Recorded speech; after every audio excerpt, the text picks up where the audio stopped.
کہ جیسے ہی ہوش سنبھالتے ہیں اسی وقت سے قرآن پڑھنا شروع کر دیتے ہیں۔ یعنی ہمارے گھروں میں بچوں کو سب سے پہلی چیز اگر کوئی پڑھنے کے لیے باہر بھیجا جاتا ہے، اسکول وغیرہ اپنی جگہ پر کوئی مذہبی چیز پڑھائی جاتی ہے تو سب سے پہلے قرآن الف باء بندہ شروع کرتا ہے۔ ایک بچہ الف باء سے لے کر اور کئی دن تک، کئی مہینے، کسی کو سالوں لگ جاتے ہیں، قرآن پڑھتا ہے۔ اب ان بندوں کو جوانی میں اب یہ سمجھانا پڑ رہا ہے کہ قرآن کیوں اترا ہے۔ یہ حیرت کی بات ہے، کیونکہ ہماری قوم نے یہ سمجھ لیا ہے کہ قرآن جو ہے قسم کھانے کے لیے اترا ہے، کہ اس پر ہاتھ رکھ کر کے قسم کھائیں گے سچ بولنے کے لیے، یا تو پھر قرآن اس لیے اترا ہے کہ جب کسی کا انتقال ہو جائے تو میتوں پہ پڑھنا ہے، تیجے پہ، چہلم پہ، اس کے نویں پہ قرآن پڑھا جائے گا۔ قرآن خوانی کی جو محفلیں سننے کو ملتی ہیں وہ کہاں ہوتی؟ کسی کے انتقال کے وقت ہی۔ تو یہ عجیب المیہ ہے کہ جو قرآن زندوں کے لیے اترا تھا اس کو صرف مردوں کے لیے رکھ دیا گیا۔ یہ قرآن تو زندوں کے لیے آیا ہے، اور قرآن میں اللہ نے خود فرمایا ھدی للناس ھدی للمؤمنین ھدی للمتقین۔ یہ مومنوں کی ہدایت کے لیے آیا، متقیوں کی ہدایت کے لیے آیا، بلکہ پورے انسانوں کی ہدایت کے لیے آیا۔ تو پورے انسانوں کی ہدایت کے لیے جب یہ کتاب ہے تو اس کتاب سے ہمارا تعلق کتنا رہ گیا ہے۔ ایک بڑا افسوس کا مرحلہ ہے میرے عزیز۔ دنیا جب کوئی مشین بناتی ہے تو اس کے استعمال کے طریقے بھی دیتی ہے۔ ایک واشنگ مشین خرید کر کے لاؤ تو اس کے ساتھ ایک چھوٹی سی بکلیٹ ملتی ہے، اس کے استعمال کا طریقہ اس میں لکھا ہوتا ہے۔ کوئی بھی مشین آپ لے کر کے آؤ، اس کے استعمال کے طور طریقے اس کتاب میں ایک چھوٹی سی بک میں لکھے جاتے ہیں، اور کئی زبانوں میں لکھے جاتے ہیں، اور لوگ اس کو لے کر پڑھتے ہیں، اسی پر فالو کرتے ہیں۔ تم کو بنانے والی ذات اللہ رب العزت، اللہ کریم سے بہتر تمہارے استعمال کا طریقہ، تمہارے جینے کا طریقہ کوئی نہیں بتا سکتا۔ تمہارے لیے کون سی چیز مفید ہے۔ اب مثال کے طور پر ایک کسان بتائے گا کہ کار کون سے تیل سے چلے گی، کار یا کوئی ایک انجن چلنے والی ہو جس وہ پیٹرول سے چلتی ہو، ڈیزل سے چلتی ہو، تو کیا آپ مشورہ کسی ایسے سے لیں گے جو اس کی فیلڈ ہی نہیں ہے؟ آپ یہاں دنیا میں دوسری فیلڈ والے سے، ارے میاں ڈاکٹر سے آپ گھر بنانے کے مشورے نہیں لیتے، گھر بنانے والے کے کام انجینئر سے آپ مشورے لیتے ہیں، اور طبیعت بگڑ جائے تو انجینئر کے پاس نہیں جاتے، آپ کو پتا ہے پرٹیکولر ہر ایک کی ایک فیلڈ ہے۔ تو یہاں جب اتنی ہماری ذہنیت بنی ہوئی ہے تو کبھی اپنے آپ کے متعلق سوچا کہ مجھے کس نے بنایا؟ مجھے اللہ رب العزت نے بنایا، اور بنانے والا بہتر جانتا ہے کہ یہ کون سا کھانا اس کے لیے مفید ہے، کون سا اس کے لیے مضر ہے۔ اسی لیے قرآن میں اس نے حلال چیزیں بھی بیان فرمائی، حرام چیزیں بھی بیان فرمائی۔ تم اگر اس قرآن کے مطابق چل جاؤ تو تم نے اپنے جسم کا بھی حق ادا کر، تم اپنے استعمال کا طریقہ سیکھ گئے، تمہیں الگ سے کسی بکلیٹ کی ضرورت نہیں پیش آتی اگر قرآن کو صحیح طریقے سے ہم لگ جاتے ہیں۔ مجھے ایک اور سمجھ میں آتی نہیں بات، کروڑوں کی تعداد میں مسلمان ہیں۔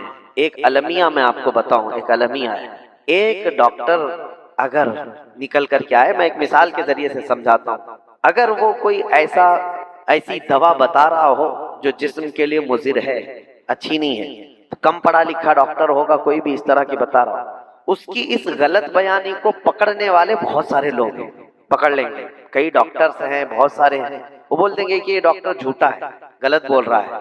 لیکن حیرت یہ ہوتی ہے کہ کروڑوں مسلمانوں میں اگر کوئی قرآن غلط پڑھ کر کے بھی چلا جائے تو یہاں کسی کے کان بھی نہیں کھڑے ہوتے، کوئی پوچھنے والا بھی نہیں ہوتا۔ میں سب کی بات نہیں کر رہا ہوں، الا ماشاء اللہ علماء آج بھی ہیں، لیکن تعداد میں ابھی رمضان میں کتنے ایسے واقعات ہمارے سامنے آئے کہ کوئی صاحب قرآن پڑھا رہے ہیں، میں نے خود سنا، وہ قرآن کیا پڑھ رہے ہیں، عربی میں پڑھ رہا ہے کہ چائنیز میں پڑھ رہا ہے سمجھ میں نہیں آتا، وہ دھڑ دھڑ دھڑ دھڑ دھڑ دھڑ پڑھا جا رہا ہے، اور ایسا پڑھا کہ کوئی آیتیں جب حافظ کو نہیں سمجھ میں آ رہی تو عام آدمی کو کیا سمجھ، اور پھر جب غور سے ہم نے کان لگا کر کے سنا تو اس میں قرآن نہیں، الگ سے عربی مکھولے اور حدیثیں بھی شامل کر، پیچھے کھڑے ہوئے لوگ وہ کھڑے کیا ہیں، پڑے ہیں بس یوں ہی۔ یہ کیا المیہ نہیں ہے کہ اتنی بڑی قوم کو بھی کوئی قرآن کے نام پر بیوقوف بنا سکتا ہے؟ اس کی وجہ یہ ہے کہ قرآن فہمی سے ہماری قوم کتنی دور ہے، کتنی دور ہے۔ آپ کو میں بتاؤں، سیدنا عمر ابن خطاب رضی اللہ تعالیٰ، سیدنا عمر ابن خطاب امیر المومنین، انہوں نے کبھی یہ نہیں سوچا کہ میں وقت کا خلیفہ ہوں یا رسول اللہ کا اتنا قریبی ہوں۔ فرماتے مجھے سورہ بقرہ سیکھنے میں 12 سال لگ گئے۔ آج لوگوں کو 8 دن میں سب چاہیے اور نہ ملے تو ادھر ادھر کر کے بھاگ چلے جائیں۔ میرے عزیزوں، حدیث سناتا ہوں، میرے آقا صلی اللہ علیہ وسلم نے فرمایا قیامت کے دن دو شکل والے لوگ آئیں گے، انسانی شکل، اور وہ کئی لوگوں کی سفارش کر رہے ہوں گے اور کئی لوگوں کو جہنم میں بھیج رہے ہوں گے، اور اللہ ان کی سفارش مان رہا ہے، اللہ تبارک و تعالی ان کی سفارش کو قبول کر رہا ہے۔ یہ کون ہے؟ رمضان اور قرآن، رمضان اور قرآن۔ حضور فرماتے قیامت کے دن رمضان اور قرآن جس کے خلاف کھڑے ہو گئے اس کو دوزخ میں جانے سے کوئی بچا نہیں سکے، کوئی نہیں بچا سکے۔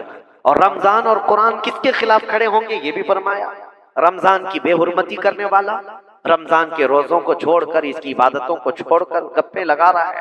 ارے ممبئی کی تو باتیں مشہور ہو گئی کہ یہاں رمضان کی راتیں آتی ہیں کیرم کھیلنے کے لیے، رات کے وقت پوری رات کیرم کھیلو، لوڈو کھیلو، صبح ہوتے ہی اذان سے پہلے بھاگ کر کے چلے جاؤ اور پھر دن بھر سو، عصر کے وقت اٹھو، پھر افطاری کے لیے تیاری کرو۔ یہ رمضان ہے، اس لیے رمضان آیا ہے۔ رمضان کی بے قدری کرنے والے اور بے احترامی کرنے والوں کے لیے کل قیامت کے دن رمضان کھڑا ہوگا اس کے خلاف، اور پھر قرآن بھی۔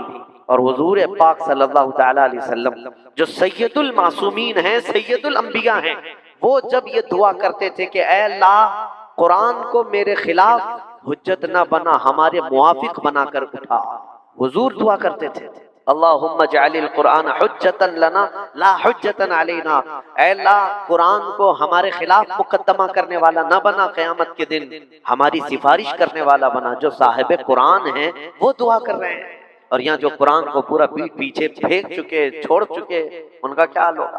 قرآن اگر کسی کے خلاف قیامت کے دن کھڑا ہوگا تو کون لوگ ہوں گے؟ میرے عزیزو، اللہ کریم جو یہ پوری کتاب ہدایت کے لیے اتارا، ہدایت حاصل کرنے کے لیے تو تمہیں معنی، ترجمے، تفسیر تو معلوم ہونا چاہیے۔ اب تفسیر بہت دور کی بات، ترجمہ بھی دور ہو گیا، معنی قرآن بھی دور ہو گئے، اب تو ترتیب سے ناظرہ قرآن بھی پڑھنا نہیں آتا، دیکھ کر کے نہیں آتا قرآن، تو ہدایت کیسے حاصل کریں گے؟ ہدایت کیسے حاصل کریں گے؟ میں نے آیت پڑھی سورہ قمر میں، اللہ نے 4 جگہ یہ فرمایا وَلَقَدْ يَسَّرْنَا الْقُرْآنَ لِلذِّكْرِ فَهَلْ مِن مُدَّكِرٍ، ہم نے قرآن کو یاد کرنے کے لیے آسان بنایا، ہے کوئی یاد کرنے والا؟ لوگوں کو آج تراویح میں بھی دقت ہوتی ہے، کئی جگہ پر کچھ حافظ ہم سے کہنے لگے بھائی آپ تو قاری صاحب ہیں، آپ حافظ ہیں، تجوید پڑھاتے ہیں، اور پھر کبھی کسی مسجد میں آپ کو تراویح پڑھانا ہوتا ہے تو آپ یہ سپر فاسٹ شتابدی ایکسپریس سے کیوں جاتے ہیں؟ اتنا تیز قرآن کیوں پڑھتے ہیں؟ پرسنلی تو انہوں نے کہا پبلک ڈیمانڈ ایسی ہے حضرت، کیا کریں گے؟ پبلک چاہتی ہے کہ آدھے گھنٹے میں 40 منٹ میں پوری 20 رکعت ہو جانی چاہیے۔ میں نے کہا کہ کل کو پبلک ڈیمانڈ کرے گی جرمنی میں سناؤ، فرنچ میں سناؤ، چائنیز میں سناؤ، تو کیا کریں گے آپ؟ پبلک ڈیمانڈ پہ قرآن کو بدل دو گے؟ ہونا یہ چاہیے تھا کہ پبلک کا ذہن بدلو، نہ یہ کہ تم خود بدلو۔ اللہ کے رسول صلی اللہ تعالی علیہ وسلم کی شریعت ہے، اس شریعت کو لوگوں کی طبیعت کے حساب سے نہ چلاؤ، بلکہ لوگوں کو حضور کی شریعت کے مطابق ڈالو۔ میں آپ کو بتاؤں، تمہیں سننے میں دقت آتی ہو آدھے گھنٹے میں یا پونے گھنٹے میں، اللہ کے نبی صلی اللہ تعالی علیہ وسلم جن پر قرآن اترا ہے 23 سال تک، عبداللہ ابن عباس رضی اللہ تعالیٰ عنہ کی حدیث ہے، حضرت عبداللہ ابن عباس کو بلایا، کہا عبداللہ مجھے قرآن سناؤ۔ کون کہہ رہا ہے؟ صاحب قرآن رسول کرم صلی اللہ علیہ وسلم حضرت عبداللہ ابن عباس سے کہتے ہیں کہ مجھے قرآن سناؤ۔ حضرت عبداللہ ابن عباس کہتے ہیں مجھے حیرت ہوئی، تعجب ہوا، یا رسول اللہ صلی اللہ علیہ وسلم قرآن تو پورا آپ پر اترا، جبرائیل آپ پر لے آئے، اور قرآن میں سناؤں آپ کو؟ اللہ کے نبی صلی اللہ تعالی علیہ وسلم فرماتے ہیں ہاں قرآن اترا ضرور ہے، لیکن کسی اور سے سننے میں جو مجھے لطف آتا ہے، قرآن کو میں چاہتا ہوں کسی اور سے سنوں۔ وہ سید الانبیاء ہو کر قرآن دوسرے صحابی سے سننے کا شوق رکھتے ہیں، اور یہاں پورا جاہل ہو کر کے بھی سننا نہیں چاہتا۔ ہاں یہاں پر راستوں پر کھڑے ہو کر کے 1 گھنٹے گپیں تو لگا لیں گے، لیکن 10 منٹ ان کے لیے تراویح بھاری ہو جاتی ہے۔ یہ دل کے میلے ہونے کی علامتیں ہیں، یہ دل کے سخت ہونے کی علامتیں ہیں۔ حدیث پاک ہے، نبی کرم صلی اللہ تعالی علیہ وسلم نے ارشاد فرمایا کہ جب دل سخت ہو جائے تو وہ بندہ قرآن نہیں سن سکتا، قرآن نہیں پڑھ سکتا۔ حضور پاک صلی اللہ علیہ وسلم نے ایک حدیث میں فرمایا، بخاری شریف میں ہے کہ مومن کی مثال، وہ مومن جو قرآن پڑھتا نہیں ہے لیکن قرآن کے حساب سے عمل کرتا ہے۔ جیسے بہت سارے لوگ ہیں حلال حرام سے بچتے ہیں، وہ شرعی زندگی گزار رہے ہیں لیکن قرآن نہیں پڑھتے۔ حضور پاک صلی اللہ تعالی علیہ وسلم نے فرمایا وہ ایسے کھجور کی طرح ہے جس میں مزہ تو ہے لیکن خوشبو ہی نہیں، اس پھل کی طرح ہے، مزہ تو ہے اس کے اندر لیکن خوشبو نہیں۔ اور پھر نبی پاک صلی اللہ علیہ وسلم نے فرمایا پھر وہ شخص جو قرآن پڑھتا ہے لیکن اس پر عمل نہیں کرتا، میرے آقا نے فرمایا وہ اس پھل کی طرح ہے جس میں خوشبو بہت آتی ہے لیکن کڑوا بہت ہے۔ اور پھر اخیر میں تیسری مثال فرمایا جو قرآن پڑھتا بھی نہیں عمل کرتا بھی نہیں، وہ دنیا کا زہریلا پھل ہے، اس سے نہ خوشبو آ سکتی ہے اور نہ اس سے مزہ آ سکتا ہے۔ تینوں کیٹیگری میں اپنے آپ کو ڈھونڈو، ہم کون سے؟ حضور پاک صلی اللہ علیہ وسلم نے تین مثالیں بیان کی۔ ایک وہ ہے جو قرآن پڑھتا نہیں لیکن عمل کرتا ہے، اور ایک وہ ہے جو پڑھتا ہے لیکن عمل نہیں کرتا، اور تیسرا وہ ہے جو نہ پڑھتا ہے نہ عمل کرتا ہے۔ اور حضور اکرم صلی اللہ تعالیٰ علیہ وسلم نے اس کے لیے وعید فرمائی، اس کا شمار قیامت کے دن منافقین میں ہوگا، اور منافق جہنم کے سب سے نچلے طبقے میں۔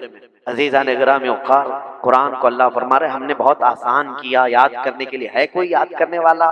اللہ تعالیٰ یہ پوچھ رہا ہے کوئی یاد کرنے والا؟ فہل میں مدکر، لیکن بندے کہاں یاد کرنے والے؟ کون ہے جو آگے بڑھنے والا ہے؟ ایک بات میں آپ کو بتا دوں، قرآن پڑھنے کی کوئی عمر نہیں ہوتی۔ یہ مت سمجھنا کہ چھوٹے بچے ہی بستہ اٹھا کر کے بیگ اٹھا کر مدرسے جائیں گے تو ہی قرآن سیکھ سکتے ہیں، نہیں، یہ مزاج بدلو۔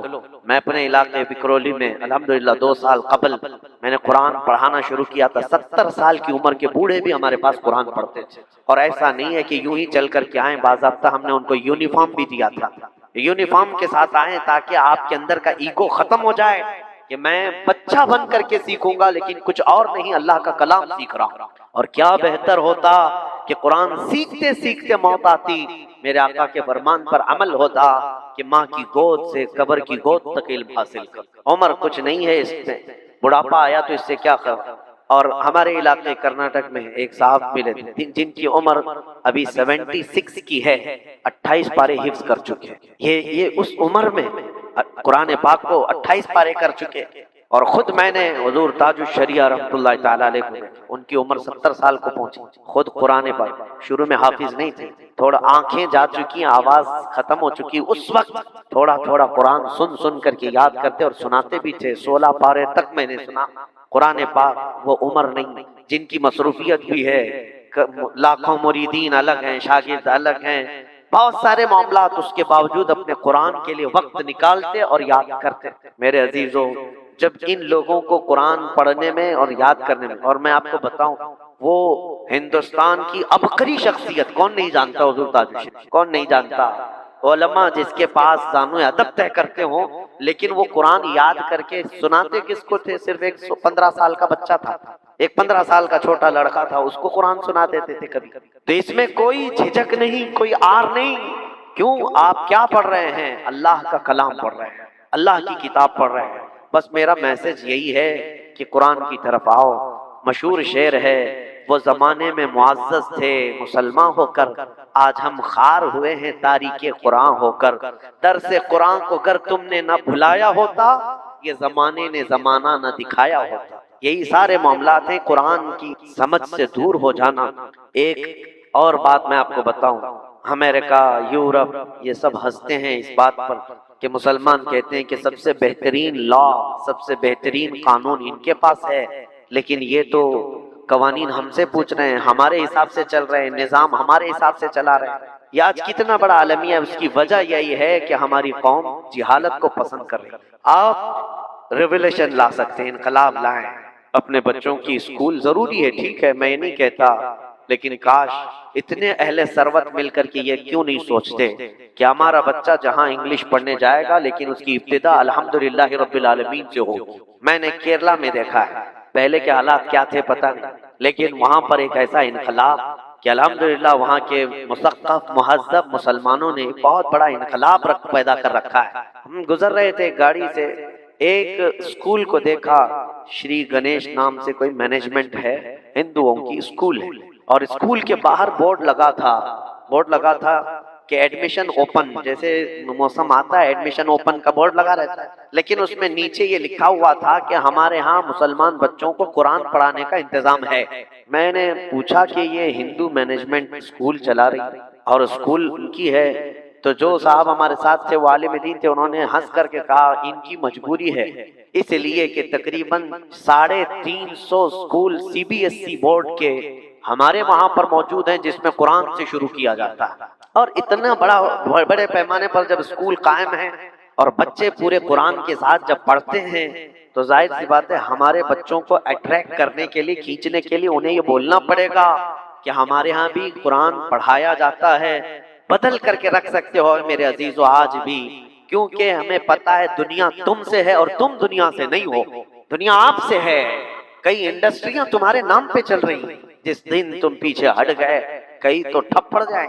اسی طرح میں آپ کے بچوں کی مستقبل اور فیوچر کے لیے کہوں گا کہ بچے جب ہوش سنبھالنے لگے تو قرآن کے ساتھ ساتھ ان کو سمجھ یہ قرآن کی عطا کرے۔ دوسرا میرا میسج ہے، قرآن کی امپورٹنسی اپنی جگہ پر، قرآن کی اہمیت اپنی جگہ پر، لیکن یہ بھی کافی نہیں ہے کہ تم قرآن سیکھ لیے، بائی ہارٹ بھی کر لیے، حفظ بھی کر لیے، اچھا پڑھنا بھی جانتے ہو تجوید سے، بہت سارے ہیں آج اس طرح کے بھی، یہ بھی کافی نہیں ہے۔ قرآن کو صرف تجوید سے پڑھ لیا، ترتیل کے ساتھ اچھا یاد کر لیا، یہ کافی نہیں، بلکہ قرآن کے ساتھ عشق رسول کا ہونا بہت ضروری، بغیر اس کے کوئی حاصل نہیں۔ ہم نے بہت سارے بد مذہب لوگوں کو، دوسرے غلط عقیدہ رکھنے والوں کو بہترین انداز میں قرآن پڑھتے ہوئے سنا ہے، اور بہت اچھے لہن کے ساتھ پڑھتے ہیں، اور ان کو ایسا لگتا ہے کہ ہم ہی قرآن پڑھ رہے ہیں۔ میں وہی بتایا، ان کی مثال اسی پھل کی طرح ہے جس میں خوشبو تو ہے لیکن مزہ بڑا کڑوا ہے،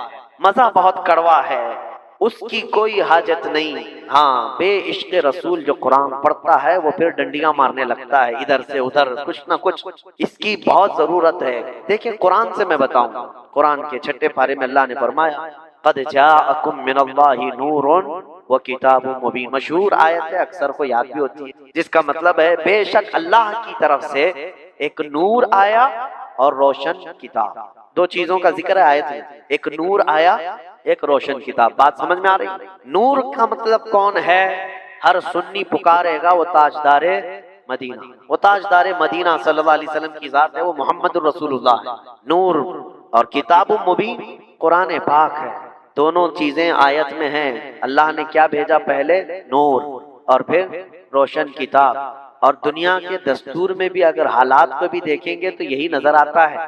ابھی اگر آپ کتاب اٹھائیں گے، پڑھنا چاہیں گے، لائٹ سب بند ہے تو پڑھ سکیں گے نہیں، کتاب پڑھنے کے لیے پہلے کیا ہونا چاہیے؟ روشنی ہونا چاہیے، لائٹ ہونا چاہیے، لائٹ نہ ہو تو کتاب نہیں پڑھ سکتا۔ اسی لیے آیت میں بھی اللہ نے فرمایا پہلے ہم نے نور بھیجا ہے اور اس کے بعد کتاب بھیجا ہے، تو جو نور کو چھوڑ کر کتاب پڑھتا ہے وہ اندھیرے میں ڈنڈیاں مار رہا ہے۔ اسی لیے نبی پاک بے ان کے واسطے خدا کچھ عطا کرے، ہاشا، غلط کی ہوس بے بسر کی ہے۔ حضور کو چھوڑ کر کے اگر کوئی یہ کہتا ہے کہ نہیں ہم قرآن اسی طرح سے حاصل کر لیں، بہت سارے گمراہ آج آئے ہوئے ہیں اس طرح سوشل میڈیا میں، وہ دندناتے پھر رہے ہیں، کوئی یہ فرقہ لے کے چل رہا ہے کہ نہیں قرآن کافی ہے، قرآن کافی ہے، حدیثوں کو تو اس نے سائڈ لگا رکھا ہے۔ اور جو آج کے بہت اپنے آپ کو ویل ایجوکیٹڈ سمجھتے ہیں، ماڈرن سمجھتے ہیں، انہوں نے بھی ان کی باتوں کو ایکسپٹ کرنا شروع کیا کہ بالکل صحیح کہہ رہے ہیں، قرآن ہی کافی ہے، قرآن ہی کافی ہے۔ میں ان سے پوچھتا ہوں قرآن کافی ہے اور ساری حدیثوں کو سائڈ لگا دیا کہ حدیثوں کی ضرورت نہیں ہے، ان سے پوچھو کہ یہ قرآن تم تک پہنچا کیسے؟ قرآن پہنچا کیسے؟ کیا اللہ نے جبرائیل کے ذریعے تم کو بھیج دیا؟ قرآن حضور کے اوپر اترا، اور حضور سے سنا کون؟ صحابہ کرام، صحابہ سے پھر کس کے پاس آئے؟ تابعین، تابعین سے تبع تابعین، یہ سلسلہ بیچ میں ہے۔ اگر تم نے یہ حدیثوں کو اور محدثین کو انکار کیا تو قرآن جو تم کو جس راستے سے پہنچا ہے یہ بھی وہی راستہ ہے جس راستے سے ہمیں حدیثیں پہنچی ہیں، دونوں کو پھر ہٹانا پڑ جائے گا، دین ہی کھوکھلا ہو جائے گا۔ انہیں ماننا پڑے گا کہ قرآن بھی ڈائریکٹ تمہارے پاس نہیں آیا، محدثین سے ہو کر کے آیا، صحابہ تابعین سے ہو کر کے ہی تم پر آیا۔ اور میرے عزیزو یہی تو بات ہے کہ یہاں ہمارے ملک میں بھی دیکھا گیا پھسلن کتنی ہوئی، حضور کی محبت سے جو عاری ہوا کہاں کہاں پھسل گیا، کہاں کہاں بہک گیا۔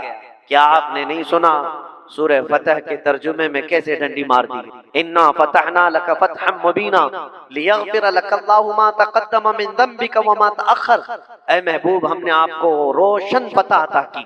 قرآن کا ترجمہ سنی، اس کے معنی کا ترجمہ، ہم نے آپ کو روشن فتح عطا کی تاکہ اللہ آپ کے اگلے پچھلے گناہوں کو معاف کر کر۔ کس کو؟ رسول کو یہ کہا جا رہا ہے، اے رسول آپ کے اگلے پچھلے گناہ معاف کر کر۔ یہ ترجمہ موجود ہے، مارکیٹ میں چھپے ہوئے ہیں، بہت سارے ترجموں کے آپ اٹھا کر دیکھیں سورہ فتح 26واں پارہ دوسری آیت، اے رسول آپ کے اگلے پچھلے گناہ معاف کر دے گا اللہ تعالیٰ۔ اسی لیے آپ کو روشن پتا تھا کہ ایک اجنبی آدمی اٹھ کر کے یہ پوچھے کہ تمہارے رسول کے اگلے پچھلے گناہ کون سے تھے، کہاں ہیں وہ کون سے گناہ جس کے معاف کرنے کی اللہ اس میں بات کر رہا ہے؟ کیا یہ عظمت رسالت پر حملہ نہیں ہے؟ کیا ہم رسول کے بارے میں عقیدہ کیا رکھتے ہیں؟ وہ معصوم ہیں، وہ گناہ کرنا تو دور گناہ سوچ بھی نہیں سکتے، اللہ نے معصوم پیدا کیا ہے، ان سے کوئی گناہ نہیں ہوئی، تو پھر یہاں کون سے گناہ ہے جو اللہ معاف کرنے کی بات کر رہا ہے؟ ترجمہ جب کرے گا آدمی پھسل جائے گا۔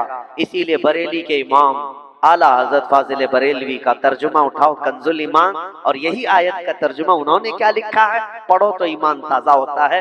اے محبوب ہم نے آپ کو روشن پتہ عطا کی تاکہ آپ کے ذریعے سے آپ کے اگلوں اور پچھلوں کے گناہوں کو معاف کر دیں۔ زمین آسمان کا فرق ہے، آپ کے معاف کرنا اور ہے، آپ کے ذریعے سے دوسروں کے معاف کرنا اور ہے۔